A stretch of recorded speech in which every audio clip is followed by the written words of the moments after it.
Hola les zamzam, j'espère que vous allez bien. Toute la semaine sans faire de vidéos.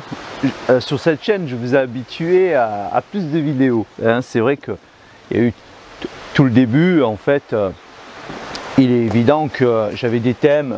Ah, attendez, voilà, je vais bien me placer, voilà. Il y avait des thèmes au début que j'avais à cœur de faire et qu'il fallait que ça sorte. Donc j'ai fait un peu tout ce que j'avais à faire.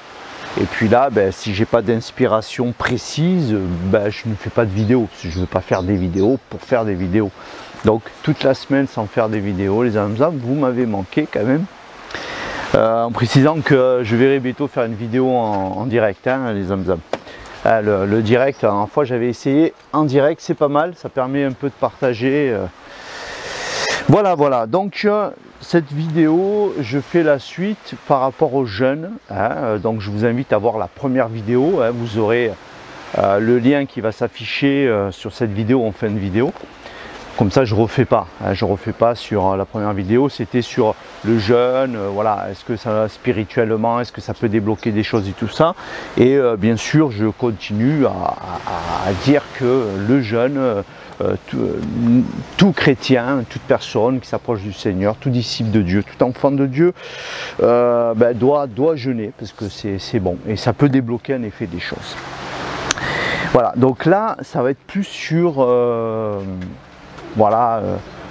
le bien que ça peut nous faire de jeûner au niveau physique, déjà au niveau physique. Alors je pense que cette vidéo va être assez équilibrée parce que je ne vais pas tomber dans le dogmatique, c'est-à-dire dans le dogme d'une diète, de jeûner, voilà, et je vais donner quelques versets du Nouveau Testament et je ne veux pas non plus tomber dans oui mais ça ne sert à rien, voilà, l'effet contraire. Alors, quand on regarde dans les évangiles, quand ça parle de nourriture, souvent Paul, souvent il va dire que par exemple, vous trouvez ça dans les Romains, Romains 14, car ce n'est pas en réglementant le manger et le boire que vous allez promouvoir le règne de Dieu sur vous. Ce règne consiste à nous rendre justes et à nous donner la paix et la joie par le Saint-Esprit, selon les versions Louis II. Ce n'est pas la nourriture et le manger, le royaume de Dieu, ce n'est pas la nourriture et le manger, mais la joie et la paix dans le Saint-Esprit. Donc voilà, je pense qu'en disant ça, j'ai dit pas mal de choses. Alors, je vous invite à lire tout le 14, Romains 14, si vous voulez.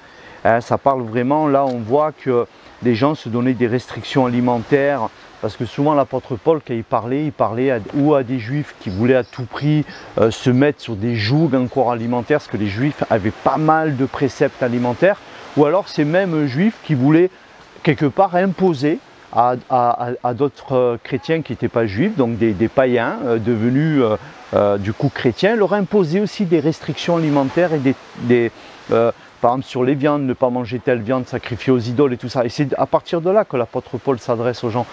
Donc c'est quelque chose aujourd'hui qui nous concerne pas vraiment en étant chrétiens. Donc souvent voilà, l'apôtre Paul, c'est le royaume de Dieu, ce n'est pas le manger et le boire comme on dit là, mais c'est aussi qu'il dit que vous pouvez manger de tout. Donc là pareil, on disait aux gens, vous ne pouvez pas manger telle viande, il y a des choses que vous ne pouvez pas manger. Et lui il dit, vous pouvez manger de tout ce qui se vend à la boucherie sans faire d'enquête sur l'origine de ces viandes par scrupule de conscience. Alors je vous invite à lire parce qu'il donne quand même, il veut faire comprendre aussi que si toi tu es un chrétien et qu'en face il y a une personne qui est un peu confuse, un peu dans la faiblesse, et que toi de manger des viandes sacrifiées aux idoles, alors que toi tu es libre d'en manger, lui ça le fait chuter, en fait ça ne contribue pas à l'œuvre de la croix, n'en mange pas, soit il faut s'adapter en tout un chacun et penser aux intérêts des autres. Donc souvent l'apôtre Paul, c'est dans ce contexte-là qu'il parle, vous voyez. Donc vous avez aussi dans les Colossiens par exemple, voilà, qu'on ne vous juge pas au sujet du manger et du boire. Donc ça veut dire, selon les versions, ce que je viens de vous lire là, dans les 1 Corinthiens, qui a dit que vous pouvez bien manger de tout ce qui se vend à la boucherie. C'est intéressant parce qu'il parle de boucherie. Alors dans d'autres versions, c'est manger tout ce qui se vend au marché. Vous voyez ? Donc voilà, j'arrête là pour... voilà, souvent c'était ça le problème. Eux, c'était ça. Ça n'a rien à voir avec la diète. Là, ça ne parlait pas de la qualité de l'aliment ou de la diète. Alors que nous, aujourd'hui, nous sommes concernés par la diète.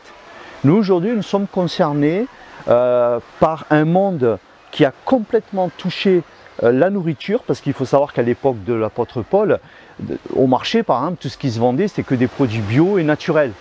Donc, quand c'est écrit que tout est bon, tout est pur, tout ce que Dieu a créé quelque part est pur et bon, manger de tout ce que, parce que tout ce que Dieu a créé est bon, donc ça veut bien dire tout ce que Dieu a créé est bon. Mais c'est des choses naturelles. Or, il se trouve que nous, aujourd'hui, hein, il faut essayer de réfléchir, se dire, mais pourquoi l'ennemi des âmes a-t-il touché, pourquoi l'homme mal inspiré a-t-il touché autant la nourriture industrielle, les additifs? L'homme moderne, c'est la première fois que c'est l'homme qui a le plus de poison en lui. Pourquoi? Pourquoi cette nourriture a été touchée? Eh bien ça a un impact sur les gens. Ça dérègle la flore intestinale. L'homme moderne a du mal à jeûner, alors qu'à cette époque-là, il pouvait plus facilement rentrer dans le jeûne. C'est pas pour rien si la nourriture a été touchée. Regardez Adam et Ève, ils mangent un fruit. Il y a une histoire de nourriture. Et ça, Satan, il le sait. Il sait qu'en touchant la nourriture, il peut aussi toucher à votre...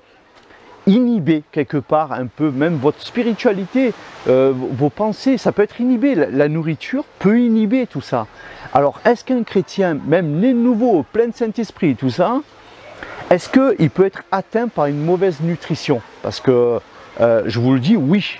Ah oui, je vous le dis, et c'est pas une question, oui, mais bon, si tu as la foi que tu n'es pas atteint, tu ne seras pas atteint. Avec ça, et ça, c'est un terrain dans lequel j'irai pas, hein, parce que moi j'ai vu donc combien même de serviteurs de Dieu, des gens qui aimaient Dieu, qui étaient pleins de zèle dans le service, ont été malades, certains sont morts, combien de gens sont pris dans le diabète, dans des problèmes de cholestérol, des infarctus, un tas d'infarctus. Pourtant c'est des gens qui aiment Dieu, qui craignent Dieu.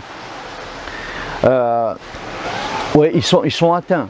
Donc voilà, moi je constate, si j'aurais jamais vu ça, j'ai bien en effet, même tout ce poison, même si quelque part Dieu peut vous préserver de tout ce poison alimentaire industriel que nous avons, mais je vais essayer d'y revenir. Moi je vois les faits. Hein. Les faits, c'est que non, certains sont morts, voilà, et même plus d'un sont morts par une mauvaise hygiène de vie. C'est bête à dire. Hein. Pourtant, non, c'est qu'ils ne prenaient pas soin d'eux. Ils ne faisaient pas attention à manger des produits naturels, végétalisés au maximum, trop de viande, trop de gras industriels, les gâteaux, les sucreries, tout ça. Il y a quelque chose qui n'est plus naturel. Il faut savoir que nous sommes drogués par la nourriture. On pense des fois, si une personne, des fois, me dit « Oh, mais moi je suis libre dans le Seigneur de manger ce que je veux ». Non, tu es libre de que dalle. Tu es un drogué. Tu es pris dans la junk food. En fait, la vraie liberté, ça ne consiste pas à manger tout ce qu'on vous donne, à dire moi je peux manger, je suis libre et je bénis tout. Et vous verrez que ça peut marcher à certaines circonstances de tout bénir. Il ne faut pas que j'oublie de dire pourquoi. Non, la vraie liberté, c'est quand vous n'êtes pas pris dans les addictions alimentaires. La vraie liberté, c'est de manger sainement en fait. Et qu'à la limite, quand vous arrivez un week-end, que vous avez un repas, on vous invite à un repas, ben là vous ne vous privez pas de ce qu'on vous donne. Vous n'allez pas discuter de nourriture avec les gens.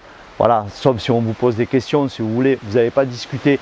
Non, là vous êtes là pour, à la limite, vous voulez discuter du Seigneur. Oui, vous pouvez manger ce qu'on vous met dans ces cas-là. Mais dans votre style de vie, c'est un style de vie où vous pouvez jeûner sans problème. C'est-à-dire, vous arrivez au moins à sauter le petit déjeuner, le repas de midi, faire des jeûnes intermittents, voire des jeûnes de plusieurs jours. Vous pouvez le faire. Vous êtes libéré d'addiction au niveau du sucre parce qu'on est complètement addict. C'est ça la liberté dans le Seigneur. Ouais. Et après, occasionnellement, bien sûr, si vous allez quelque part et qu'on vous donne de la nourriture dedans c'est bourré de poison, le Seigneur nous en préservera parce qu'il dit « Je vous préserverai des breuvages mortels ». Dieu peut nous préserver de ça, mais c'est parce que la circonstance fait que Dieu nous en préserve et que nous avons la foi qui nous en préserve. Mais si vous avez la possibilité de bien manger, de faire attention, et que vous ne le faites pas en vous disant « mais moi Dieu me protège », c'est pas forcé que ça marche. La preuve, c'est qu'il y en a qui meurent, il y en a qui ont des cancers, voilà, la preuve. Moi-même, quand j'étais très très spirituel, à lire beaucoup la Bible, à chanter, à louer, à passer du temps avec le Seigneur, et que je faisais, ça fait déjà maintenant 12 ans de ça, hein, et que je faisais 105 kilos, que je me chopais des rhinopharyngites à répétition. J'avais des fois des douleurs, des trucs, je ne voulais même pas aller voir le médecin, je ne voulais pas qu'on me dise ce que j'avais.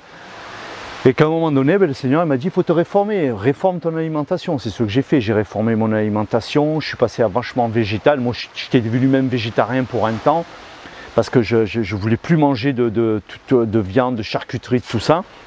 J'avais perdu 33 kilos en 16 mois. Voilà, ça a duré pendant 5 ans, j'ai fait du triathlon, voilà, je m'étais pris en main. Ensuite, après, quand j'étais dans un lieu, j'ai déménagé, des circonstances ont fait que j'avais repris du poids, j'en perdais, j'en reprenais. Je me suis cherché dans la diète parce que je savais qu'une diète et jeûner, je savais que là-dedans, c'est une voie qu'il faut prendre aussi. Mais sans tomber dans le dogmatique, ça n'a rien à voir avec mon salut, ça n'a rien à voir avec l'amour de Dieu. Ce n'est pas une religion, je peux manger ce que je veux. Ah, vous voyez, je peux manger ce que je veux, mais par contre, l'apôtre Paul il dit, est-ce que manger ce que tu veux, est-ce que le fait que tout soit permis, on peut tout faire, est-ce que tout est constructif, est-ce que d'être libre, on peut faire ce qu'on veut, est-ce que ça nous construit? Non, sûrement pas, non, il y a de la nourriture, ça ne vous construira pas, ça va vous dégénérer les cellules. Donc voilà, moi j'avais perdu, et puis après maintenant je me suis stabilisé, là je faisais 105 kilos, vraiment jamais de sport. Bon, mais aujourd'hui, je tourne autour des 79 kg, je fais 1m77. Je pense descendre à 77 et me stabiliser, voilà. Et mon style de vie, puis après, quand j'arrive à la cinquantaine, bien sûr, dès que vous mangez un peu trop, si vous mangez trop sucré, moi je suis du style à prendre du poids. Donc je dois faire attention quand même. C'est le bon sens, les zamzam. Ça n'a rien à voir avec je suis quelqu'un de libre, je fais ce que je veux. Non. Je vous assure, vous pouvez vous rendre malade. Donc le jeûne, la nourriture peut nous toucher quand notre choix c'est de manger n'importe comment. Voilà, ça peut nous... et la preuve elle est là. Beaucoup de gens malades dans le corps de Christ, et ils sont malades parce qu'ils ne font pas d'exercice et ils mangent mal, ils ne jeûnent jamais, il faut dire ce qu'il y en est. Pourquoi jeûner, zamzam? Jeûner vous libère, jeûner ça permet que le corps mange des cellules mortes qui arrêtent de traîner là-dedans. Ça fait du bien à la lymphe, ça renouvelle le système immunitaire. Au bout de 3 jours, vous avez le système immunitaire vraiment qui se reconstruit. Ça permet de perdre du gras. Après, vous avez le jeûne sec, vous restez 1 ou 2 ou 3 jours. Je crois que c'est Esther qui jeûna sans rien manger ni boire pendant 3 jours. Sachez que le maximum, c'est 14 jours, il me semble, bon, sous surveillance médicale. Mais je veux dire, voilà, ce jeûne sec là, ça va vraiment vous sortir de la cellule, de l'eau qui a besoin d'être renouvelée. Alors je ne vais pas rentrer dans tous les détails du jeûne parce que la vidéo elle serait extrêmement longue. Moi je peux vous proposer, je fais pas du tout, je promouvois rien du tout parce que c'est pas du tout un placement de produit, mais je peux vous conseiller ce livre, le pouvoir du jeûne. Maigrir, guérir, rajeunir. Alors ce livre il est assez extraordinaire, je trouve, il est pas mal. C'est pas le mien, c'est une amie qui me l'a prêté, je l'ai pas tout lu, parce que j'ai pas trop le temps en ce moment, donc je feuillette, mais j'ai déjà lu d'autres livres sur le jeûne, donc mais ce livre en fait il fait une compile de tout ce qui se fait dans le monde du jeûne, et ça fait en fait un résumé de tout, et dedans vous avez sur le jeûne intermittent, le jeûne sec, voilà, le jeûne du guerrier, jeûne 40 jours. Il faut savoir qu'il y en a qui jeûnent 40 jours, Jésus il a jeûné 40 jours, le maximum du jeûne c'est un jeûne écossais, qui a jeûné 382 jours, qui était bien sûr méga obèse, mais quand même 382 jours. Donc dedans vous avez un bouleversement sur le métabolisme, les formes de stockage et d'énergie, vous avez tout dedans. L'hormèse, le jeûne hydrique, le jeûne intermittent, les jeûnes secs, classiques, en cascade, combinés, fractionnés. Et donc voilà, bon, c'est vrai qu'il est assez balèze. D'ailleurs, l'amie qui a pris ça, elle a fait un jeûne de 27 jours. Elle a guéri d'un grave truc. Voilà, j'en dis pas plus. Donc, le jeûne, déjà, physiquement, va vous permettre de guérir, carrément. Vous allez pouvoir guérir de symptômes, de pathologies que vous avez. Alors, bien sûr, le jeûne, ça va du jeûne intermittent de 24 heures et vous pouvez pousser ça jusqu'à 40 jours, quoi. Mais est-ce que tout le monde peut jeûner? Est-ce que chaque être humain peut jeûner? Oui, dans l'absolu, oui. L'homme, il est fait pour jeûner. Il est fait pour passer des fois plusieurs jours sans manger, voire même plusieurs jours, des fois sans boire. Parce que quand on ne boit pas, le corps va taper dans les réserves d'eau que nous avons. C'est comme une éponge, vous la pressez, puis après quand vous remettez de l'eau, en fait, vous renouvelez quelque part au niveau de vos cellules, il y a un renouvellement. Alors que nous, on ne fait que boire, que manger du sel. L'homme moderne, il est en pleine rétention d'eau, on est gonflé d'eau, on ne laisse jamais le corps un peu taper dans toutes ses réserves et quelque part créer la loi de l'hormèse aussi et le laisser au repos pour qu'il y ait aussi cette, ce qu'on peut aussi appeler c'est la loi de l'homéostasie, c'est-à-dire que le corps revient un petit peu à l'équilibre. Alors tout le monde peut jeûner dans l'absolu, mais vu l'état actuel de nos civilisations, de la façon qu'on mange trop mal, ça veut dire que peut-être toi, tu n'as jamais sauté un petit déjeuner, peut-être il va falloir qu'un jour tu commences un jeûne intermittent, tu sautes le petit déjeuner, tu attends midi, et un jour tu sautes le repas de midi, tu attends le soir, et tu vas petit à petit, après tu fais 48 heures, 3 jours et 4 jours. Sachez que le 3e ou le 4e jour, après, la faim a tendance à disparaître. Donc en fait, il va falloir peut-être que tu ailles avec parcimonie. Voilà. Il faut du bon sens. Voilà, il faut du bon sens. Alors après, il y a des centres de jeûne. C'est vrai que celui qui a le moyen d'être encadré, tant mieux. Voilà, il y a des centres qui font des jeûnes de plusieurs semaines. Mais beaucoup ne peuvent pas y aller, ils n'ont pas les moyens d'y aller, ils ne peuvent pas parce qu'ils ont une famille, ils ont des enfants, tout ça, ils ne peuvent pas se permettre à santé 2 jours et de payer aussi, c'est pas donné les centres de jeûne. Donc bien sûr, laissez-vous guider par le Saint-Esprit, les Zamzam, demandez au Saint-Esprit, aide-moi, guide-moi dans un jeûne, aide-moi à enlever, par exemple, je sais pas, moi si vous buvez du coca, vous voyez, si vous buvez du coca, tout le temps du coca, méfiez-vous les Zamzam, méfiez-vous, c'est pas une loi que je suis en train de dire, c'est pas question de dire mais moi je suis libre, je bois ce que je veux. Hein. Le coca c'est bourré de sucre, c'est quelque chose qui n'est vraiment pas bon. Alors moi je vous dis pas si vous avez bu un coca de temps en temps dans un anniversaire, ça c'est pas la question, l'occasionnel n'est pas un problème, mais le rituel, le constamment, c'est le style de vie de tous les jours.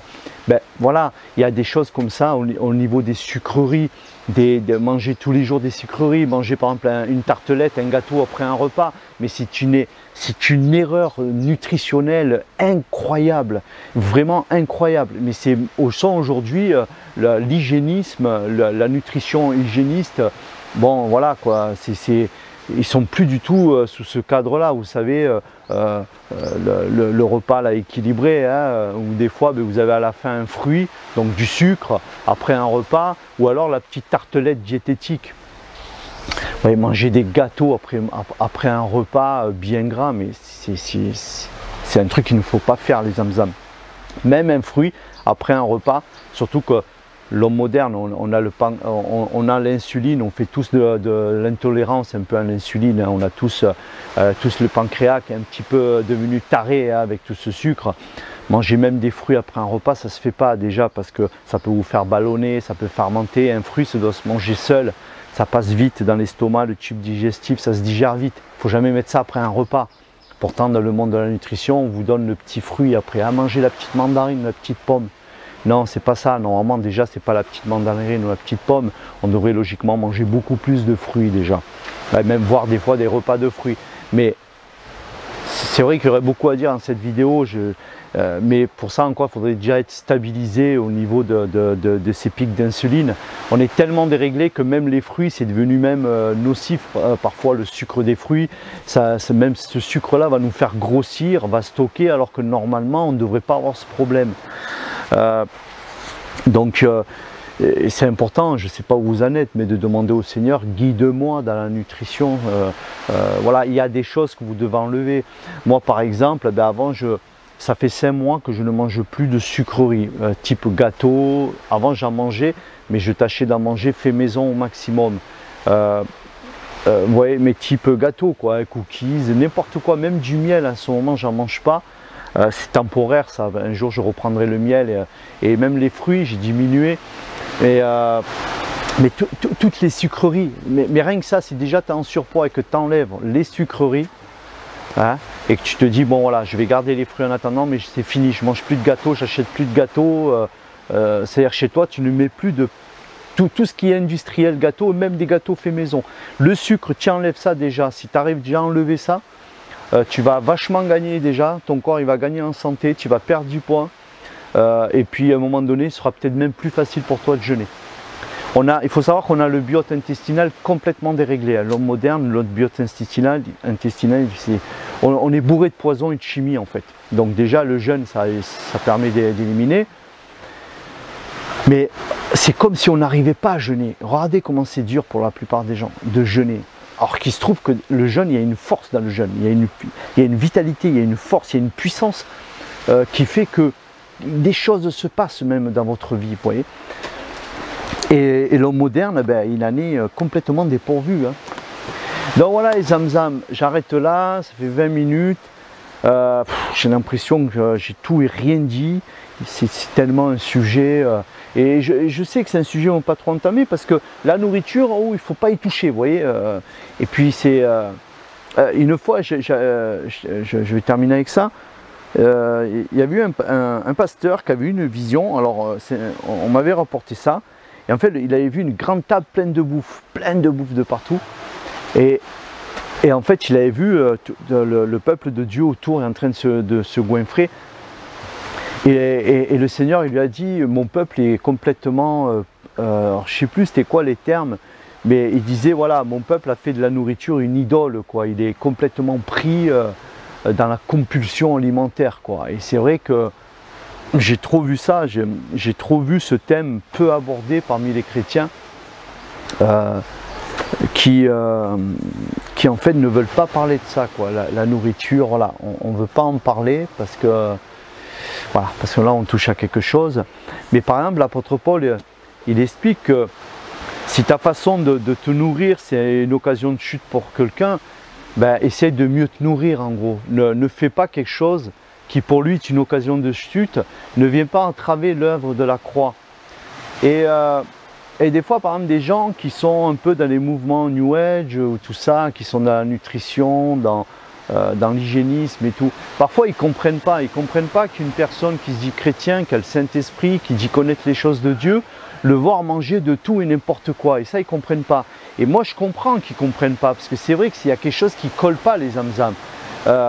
Vous voyez, et il les voit manger, se goinfrer d'un tas de choses, mais c'est de la poubelle, c'est même pas en plus des produits naturels, quoi.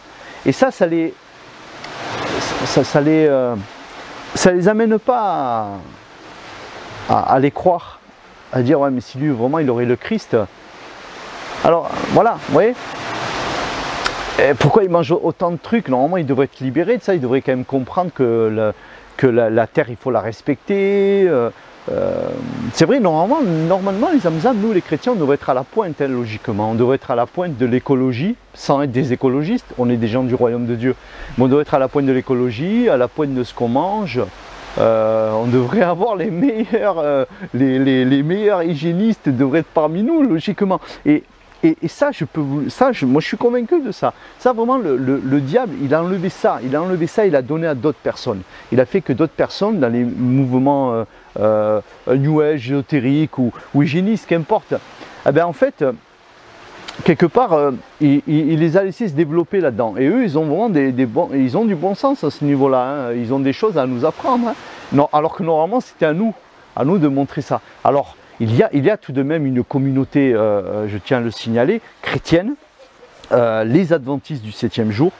C'est la seule dénomination officielle, vraiment, parce que je sais qu'il y a quand même des chrétiens qui s'alimentent bien, vous cultivez et tout. Je ne dis pas que c'est 100%, hein, mais je dis en général, et vous comprendrez, parce que vous-même, vous savez quand vous allez quelque part, vous êtes parmi des rares extraterrestres à bien manger, et à la limite à essayer de dire aux gens, faites attention à ça et ça, mais sans tomber dans du joug, mais vous voulez quand même prévenir qu'il y a quand même des poisons dans des trucs, il y a quand même des poisons cancéreux et tout ça. Hein. Et les adventistes du 7e jour, eux, c'est une dénomination, déjà ils sont végétariens, et c'est les seuls chrétiens qui sont portés sur la réforme alimentaire, l'hygiénisme, qui ont des hôpitaux, des centres aussi de bien-être, des genres d'éco-villages où on fait du bio et tout ça. c'est les seuls qui sont vraiment, c'est officiel chez eux, voilà, c'est officiel.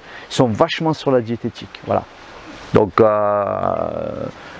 je trouve que ça c'est vraiment le bon côté là, des adventistes. Ils assurent bien ce niveau-là. Et vous avez d'ailleurs parmi les adventistes, il y avait eu des recherches de fait sur la population des gens âgés adventistes qui sont parmi au même titre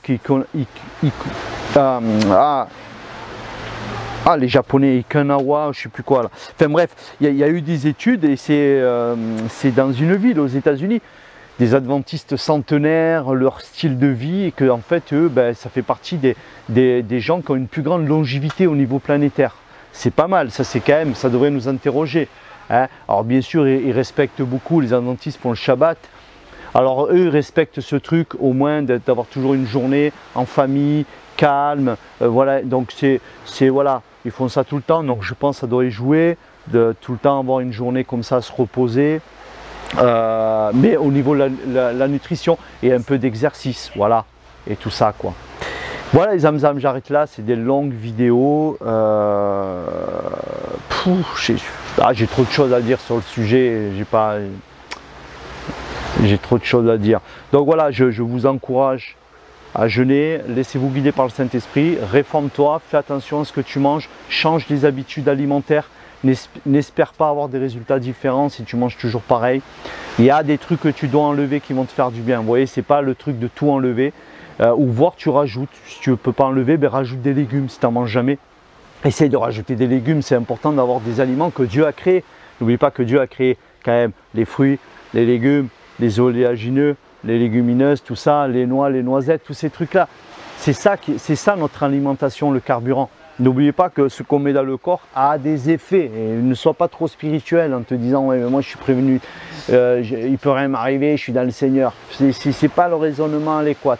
Si tu n'aurais pas le choix, qu'on te met en prison, on te donne vraiment du poison à manger, tu manges des choses pas bonnes, je suis convaincu que Dieu va te préserver. Je suis convaincu de ça, que Dieu peut nous préserver. Si maintenant tu as le choix et que tu ne le fais pas, c'est pas obligé que ça t'arrive, et ça veut dire peut-être tu avais le choix et que peut-être aussi tu devais faire des choix de vie aussi. Il y a aussi des choix de vie à faire les zamzam, sans entrer, je précise, dans des travers de se rendre prisonnier. Ouais, mais si tu manges pas ça et ça, ben, tu peux pas accéder aux choses du royaume, je ne sais trop quoi.